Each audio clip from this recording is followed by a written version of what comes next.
Hello and welcome to Mechanical Why. I was recently driving down the highway when I saw a sign that puzzled me.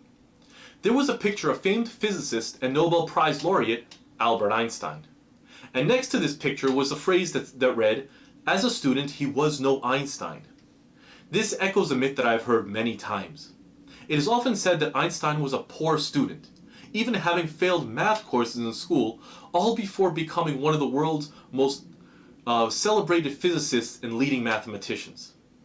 I assume the goal of this tale is to inspire struggling students into believing that they can still achieve great things.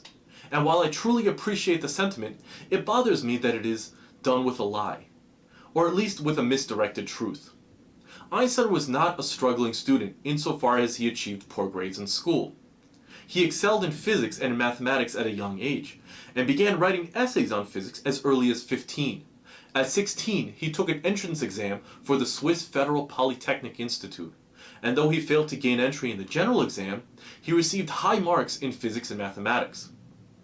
In fact, a report card from his matriculation from the Argovian Cantonal School in Switzerland showed that he received the highest grade of a 6 on a scale of 1 through 6 in 5 of 14 courses, and he received an almost high score of 5 in 4 more courses.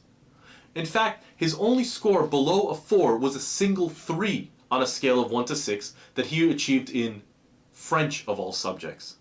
Far from the failing student that I have often heard about. Einstein was indeed a good student, though perhaps not as exceptional in his youth as he would be later in life. However, while his grades were not really an obstacle, Einstein did in fact meet much resistance throughout his life. Much of this was due to the fact that he was Jewish, though not practicing during his early life. Einstein himself stated that he was not an atheist, though his exact lifelong religious views remained somewhat confusing and unclear. Nevertheless, the political environment of Germany, where he resided at the time, was hostile to anyone even remotely associated with Judaism, regardless of true personal belief.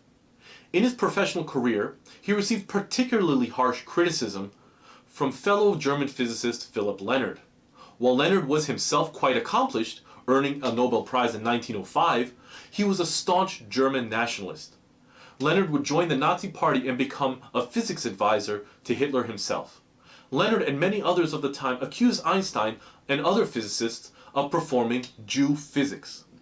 Einstein's work was openly disputed and outright ignored, despite increasing evidence that his new theories were correct.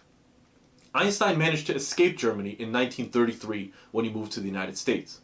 It is clear that he did struggle against great adversity through his life, but it was not on account of poor grades as a student. So why are we told that Einstein was a poor student? Quite frankly, I don't know. Perhaps he is just a convenient and noteworthy example whose life has been distilled into easy-to-digest snippets, losing its richness and complexity in the process. And to reiterate, I do support the cause of trying to inspire and encourage struggling students, but I do not believe that this is the way it should be done. We should not misrepresent a person's true life struggles and achievements to fill someone with false hope. This cause may be righteous, but it leaves people like myself feeling a bit betrayed when we discover the truth. Thank you for watching. I hope you found this interesting. If you did, please like and share this video, and please subscribe to stay up to date on new content.